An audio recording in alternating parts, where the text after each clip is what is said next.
আসসালামু আলাইকুম বন্ধুরা, আপনারা যদি কেউ সেই স্বনামধন্য কবি মাইকেল মধুসূদন দত্তের কপোতাক্ষ নদীর মিষ্টি পানির মিষ্টি মাছ খেতে চান, তাহলে মনিরামপুর থানার মুড়াগাছা গ্রামে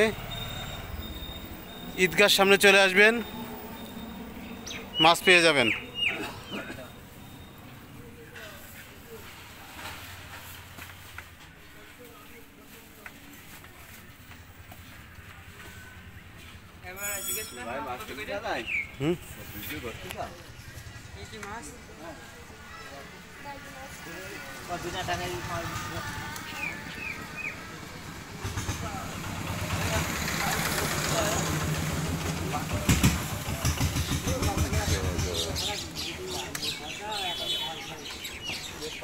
आपका ध्यान वो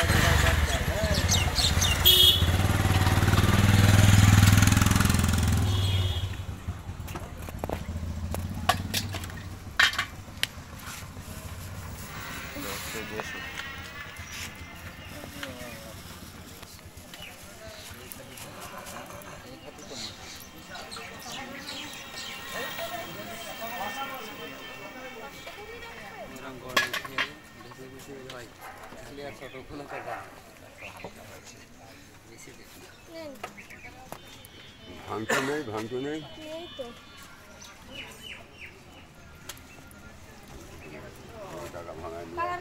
আমার কাছে 500 টাকার নোট।